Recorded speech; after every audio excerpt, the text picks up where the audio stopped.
తెలంగాణలో సీఎంఆర్ఎఫ్ చెక్కుల పంపిణీలో రేవంత్ రెడ్డి ప్రభుత్వం రికార్డు సృష్టించింది. 2 ఏళ్లలోనే 1685 కోట్ల సీఎంఆర్ఎఫ్ చెక్కుల్ని పంపిణీ చేసింది. అంటే ఏడాదికి సగటున 850 కోట్ల చొప్పున సాయం చేసింది.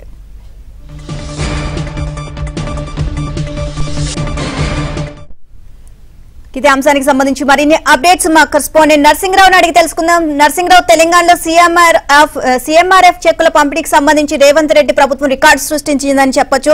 సో ఓవరాల్ గా దీనికి సంబంధించి అప్డేట్స్ ఏంటి? ఎస్మిల్మా 2 ఏళ్ల ప్రభుత్వము సీఎం రేవంత్ రెడ్డి ముఖ్యమంత్రి 2 ఏళ్ల పదవీ కాలంలో మొత్తంగా ఈ సీఎంఆర్ఎఫ్ చెక్కుల పంపిణీలో రికార్డు స్థాయిలో పంపిణీ చేశారు. ఇదొక రికార్డుగా రాష్ట్ర ప్రభుత్వం చెప్తా ఉంది.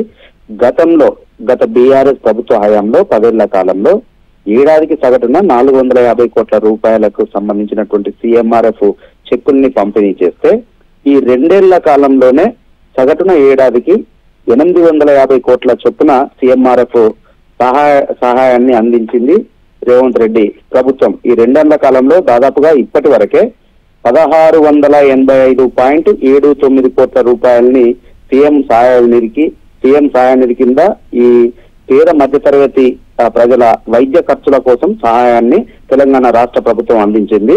దీంతో దాదాపుగా 3,66,373 మంది ప్రయోజనాన్ని పొందారు, లబ్ధి పొందారు. ఇంతమందికి చెక్కుల్ని పంపిణీ చేశారు. సీఎంఆర్ఎఫ్ అనేటువంటిది పేద మధ్య తరగతి ప్రజలకు వైద్యానికి సంబంధించి సహాయాన్ని సీఎంఆర్ఎఫ్ కింద అందిస్తారు. ఇది 2 రకాలుగా తెలంగాణ రాష్ట్ర ప్రభుత్వం అందిస్తుంది. నిల్మ ఒకటి ఎల్ఓసిగా అందిస్తుంది. అత్యవసర పరిస్థితుల్లో హాస్పిటల్లో చేరినటువంటి వారికి ఉచితంగా వైద్య సహాయాన్ని అందిస్తుంది. దీనిపైన ఎల్ఓసి కింద సో ఆ హాస్పిటల్ ఒక కొటేషన్ ఇస్తే అందుకు సంబంధించినటువంటి ఖర్చుని ప్రభుత్వమే భరిస్తుంది, ఉచితంగా ట్రీట్మెంట్ చేయండి అని చెప్పి ప్రభుత్వము ఒక ఎల్ఓసి లెటర్ ఆఫ్ క్రెడిట్ ని ఆ హాస్పిటల్ కి ఇస్తుంది.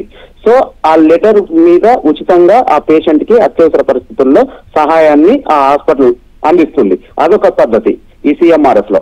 రెండోది, ఎవరైతే పేద మధ్య తరగతి ప్రజలు హాస్పిటల్లో అడ్మిట్ అయిన తర్వాత వారు ఆ బిల్లుల్ని చెల్లించి, ప్రైవేట్ కావచ్చు అది ప్రభుత్వం కావచ్చు, హాస్పిటల్లో బిల్లులు ట్రీట్మెంట్ పూర్తయిన తర్వాత బిల్లులు చెల్లించి వాళ్ళు బయటకు వచ్చిన తర్వాత ఆ బిల్లుల్ని ప్రభుత్వానికి పెట్టుకుంటే తెల్ల రేషన్ కార్డు ఉన్నటువంటి వారికి అందులో కొంత ఖర్చు అయినటువంటి హాస్పిటల్కి చెల్లించిన దాంట్లో కొంత ప్రభుత్వం తిరిగి సహాయం కింద సీఎంఆర్ఎఫ్ కింద అందిస్తుంది. సో ఈ విధంగా 2 పద్ధతుల్లో ప్రభుత్వము సహాయాన్ని చేస్తుంది తెల్ల రేషన్ కార్డు ఉన్నటువంటి పేద వాళ్ళకి వైద్య సహాయానికి సంబంధించి. అట్లా ఈ 2 ఏళ్ల కాలంలోనే రికార్డు స్థాయిలో రేవంత్ రెడ్డి ప్రభుత్వము సహాయాన్ని అందించింది. సగటున ఏడాదికి 850 కోట్ల చొప్పున. ఎల్ఓసి వచ్చేసి మొత్తం 533.69 కోట్లు చెల్లించింది. దాదాపుగా 27,421 మంది ఎల్ఓసిల ద్వారా లబ్ధి